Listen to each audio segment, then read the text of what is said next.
ನಮಸ್ಕಾರ ಬಂಧುಗಳೇ, ನಾನು ಗಂಗಾಧರ್ ಕರೀಕೆರೆ. ಕಲ್ಪತರು ಎಕ್ಸ್ಪ್ರೆಸ್ ನ್ಯೂಸ್ಗಾಗಿ ಈ ಒಂದು ವಿಡಿಯೋವನ್ನು ಮಾಡ್ತಾಯಿದ್ದೀನಿ. ನಾನೀಗಿರುವಂಥದ್ದು ರವೀಂದ್ರ ಕಲಾಕ್ಷೇತ್ರದ ಆವರಣದಲ್ಲಿರುವಂತಹ ರವೀಂದ್ರ ಕಲಾಕ್ಷೇತ್ರ ಉಪಹಾರ ಮಂದಿರದ ಬಳಿಯಲ್ಲಿ. ಈ ಉಪಹಾರ ಮಂದಿರ ಮುಂಚೆ ಅಲ್ಲಿ ಅರಳಿ ಮರ ಇದೆಯಲ್ಲ, ಅಲ್ಲಿತ್ತು. ಸುಮಾರು 35-40 ವರ್ಷದ ಹಿಂದೆ. ಈಗ ಇದು ಕಳೆದ ಸುಮಾರು 10-12 ವರ್ಷಗಳ ಹಿಂದೆ ಅಂತ ಕಾಣಿಸುತ್ತೆ ಇಲ್ಲಿಗೆ ಶಿಫ್ಟ್ ಆಗಿದೆ. ಅದರ ಮಾಲೀಕರಾದಂತಹ ಕಾರಂತರನ್ನು ಮಾತಾಡ್ಸೋಣ, ಅವ್ರ ಬಾಯಿನಲ್ಲಿ ವಿಚಾರಗಳನ್ನು ಕೇಳ್ಕೊಳ್ಳೋಣ ಅಂತ. ನಮಸ್ಕಾರ ಕಾರಂತ್ರೆ, ಒಂದು ವಿಡಿಯೋ. ಹಾಂ, ಕಾರಂತರ ಉಪಹಾರ ಗೃಹ ಈಗ ಇನ್ನಿಲ್ಲದಂತೆ ಕಾಣೆ ಆಗುತ್ತೆ. ಅಂದರೆ ಅವರು ಗಲ್ಲದ ಮೇಲೆ ಇರೋದಿಲ್ಲ, ಬೇರೆ ಯಾರಾದರೂ ಇರ್ಬೋದು, ಗೊತ್ತಿಲ್ಲ. ಆ ಕಾರಂತರ ಈ ಒಂದು ಕಲಾಕ್ಷೇತ್ರದ ನೆನಪನ್ನು ಅವ್ರ ಬಾಯಿಂದ ಕೇಳೋಣ. ನಾನಂತೂ 30-35 ವರ್ಷದಿಂದ ಅವರನ್ನು ಗಮನಿಸಿದ್ದೀನಿ. ಅಲ್ಲಿ ಹಳ್ಳಿ ಮರದ ಹತ್ರ ಇದ್ದಾಗ ಸಣ್ಣ ಒಂದು ಪೆಟ್ಟಿಗೆ ಅಂಗಡಿನಲ್ಲಿ ಬಹುಶಃ ಅಲ್ವಾ ಸರ್, ಅಲ್ಲಿದ್ದಾಗಲಿಂದಲೂ ನಾನು ಅದನ್ನು ಗಮನಿಸಿದ್ದೀನಿ. ನಾನು ಸಾಹಿತ್ಯದ ಮತ್ತು ಒಂದು ರಂಗಭೂಮಿಯ ವಿದ್ಯಾರ್ಥಿಯಾಗಿ ಕಾರಂತರ ಕೈಯಿಂದ ಊಟ ಮಾಡಿದ್ದೇನೆ. ಸೊ ಕಾರಂತರ ಬಾಯಿನಲ್ಲಿ ವಿಚಾರಗಳನ್ನ ಕೇಳೋಣ. ಸರ್ ಹೇಳಿ ಸರ್, ಯಾವಾಗ ನಿಮ್ಮ ಈ ಒಂದು ಉಪಹಾರ ಗೃಹ ಅಲ್ಲಿ ಪ್ರಾರಂಭವಾಗಿದ್ದು? ಯಾವಾಗ? 1985 ಜನವರಿನಲ್ಲಿ ಪ್ರಾರಂಭವಾಗಿದೆ. ಓಕೆ.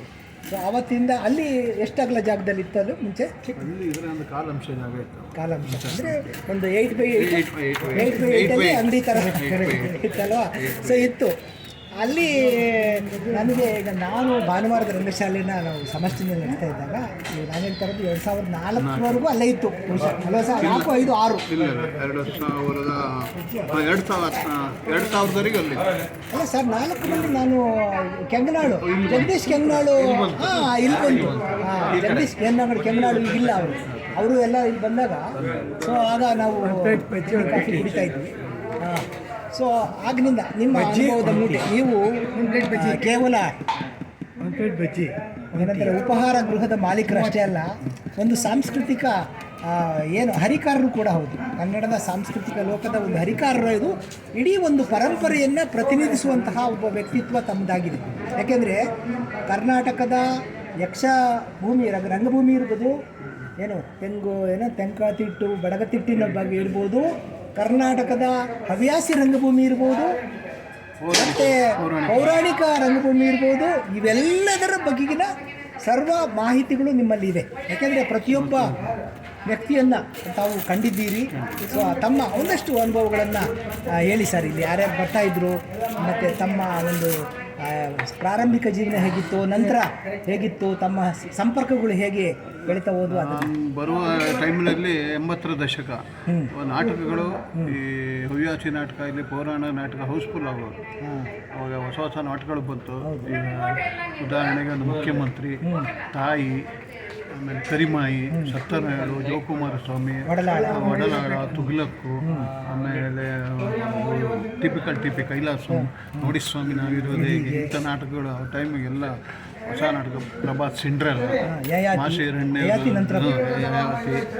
ಆಸ್ಫೋಟ, ಆಸ್ಫೋಟ ಎಲ್ಲ ಒಳ್ಳೆ ನಾಟಕಗಳು ಎಲ್ಲ ಹೌಸ್ಫುಲ್ ಆಗ್ತಾ ಇತ್ತು. ಇವಾಗ ಅದನ್ನು ಯೋಚನೆ ಮಾಡಿದರೆ ಇವಾಗ ಅದ್ರದ್ದು ಅರ್ಧ ಕಾಲಾಂಶ ಆಗ ಹೌಸ್ಫುಲ್ ಆಗ್ತಾ ಇತ್ತು. ಅಂದರೆ 750 ಸೀಟ್ಗಳು ತುಂಬ್ತಾ ಇದ್ವು. ಈಗ ಕೆಳಗಡೆ ಇರುವಂಥ 300 ಸೀಟ್ಗಳು ತುಂಬಲ್ಲ. ರಂಗನಾಥ್. ಸೊ ಇದು ನಿಮ್ಮ ಇದು. ಇನ್ನು ತಮ್ಮ ಏನೈತೆ, ನಾನಂತೂ ಈಗ ನಾನೊಬ್ಬ ಉದ್ಯಮಿ, ಒಬ್ಬ ಕಲಾವಿದನಾಗಿ ನಾನು ಬೆಂಗಳೂರಲ್ಲಿದ್ದಾಗ ಪ್ರತಿದಿನ ನಿಮ್ಮ ಕಲಾಕ್ಷೇತ್ರದಲ್ಲಿ ನಿಮ್ಮ ಒಂದು ಉಪಹಾರ ಗೃಹದಲ್ಲೇ ಉಪಹಾರ ಸೇವಿಸೋದು ತಾವು ಗಮನಿಸಿದ್ದೀರಿ. ಹೇಗೆ ಅಂದರೆ ರುಚಿ ಮತ್ತು ಶುಚಿ ಇವೆರಡಕ್ಕೂ ನೀವು ಸಿದ್ಧಹಸ್ತರು. ಆಮೇಲೆ ಇನ್ನೊಂದು ವಿಚಾರ ಏನಂದರೆ, ನಿಮಗೆ ಗೊತ್ತಿಲ್ಲದೆ ಇರೋ ಒಂದು ವಿಚಾರ ಏನು, ನಿಮಗೆ ಗೊತ್ತಿಲ್ಲದೆ ಇರೋದಲ್ಲ ಅದು. ಈಗ ನಾವು 30 ಜನಕ್ಕೆ ಖಾರ ಬತ್ತಬೇಕು ಅಂದರೆ ನಾವು 25 ಜನಕ್ಕೆ ಹೇಳ್ತಾ ಇದ್ದಿದ್ದು.